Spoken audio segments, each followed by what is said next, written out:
El universo es vasto, silencioso e indiferente, un vacío infinito de materia y energía, sin propósito inherente. Pero en su interior, la conciencia humana despierta, una anomalía biológica que busca patrones y, sobre todo, exige significado. Exigimos un porqué, un propósito, una gran narrativa que justifique nuestra existencia y nuestro sufrimiento. Aquí yace la colisión fundamental, nuestra necesidad racional de orden, contra un mundo que es, en su esencia, irracional, caótico y mudo. A esta fractura irreconciliable, a esta tensión entre nosotros y el cosmos, la llamamos el absurdo. Vivimos esta colisión a diario. Es el peso invisible en nuestras rutinas, esa sensación recurrente de correr en círculos. Para defendernos del vacío, construimos sistemas, carreras profesionales, familias, creencias religiosas o ideológicas. Son estructuras diseñadas meticulosamente para darnos una ilusión de control, un sentido de permanencia.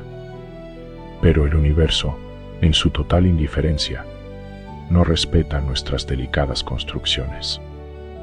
La tragedia, la enfermedad, la pérdida, son eventos aleatorios que exponen la fragilidad de ese sentido que tanto nos costó armar. El absurdo se revela justo ahí, en el momento en que nuestro porqué es respondido, con un silencio absoluto. Pero ante este silencio hay una tercera opción. Ni la huida desesperada, ni la falsa esperanza de un sentido oculto. Existe la rebelión, una rebelión que no es de violencia física, sino de pura y lúcida conciencia. Es Sísifo, plenamente consciente de la futilidad de su roca, eligiendo, en cada instante, volver a empujarla. Aceptar el absurdo, por tanto, no es resignarse. Es el primer y más profundo acto de verdadera libertad. Es la decisión de vivir a pesar del sinsentido.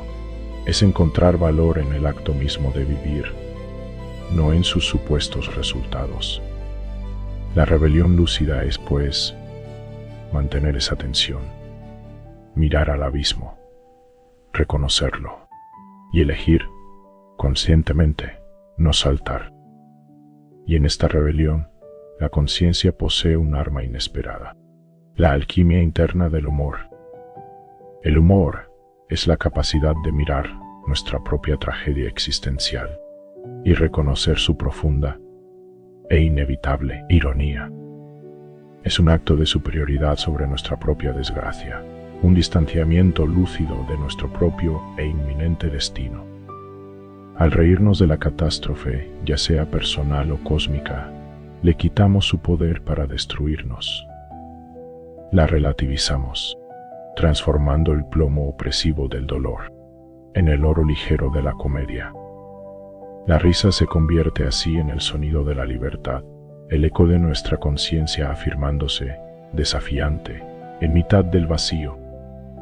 Cuando aceptamos el absurdo y nos armamos con esta ironía, la vida, fundamentalmente, cambia. Dejamos de vivir para un futuro que justifique el presente. Dejamos de apelar a un sentido superior que, sabemos, nunca responde. Cada momento, entonces, se convierte en su propia y única justificación. El viaje es, por fin, el destino. El café de la mañana, la conversación difícil, el dolor del duelo, la alegría inesperada. Todo se vuelve parte de la experiencia total. Esto es vivir sin apelación, sin esperar un juicio, un paraíso o una recompensa. Solo la plenitud tangible del instante. La vida absurda, al final, no es una condena, es una invitación a estar ferozmente, apasionadamente y humorísticamente vivos.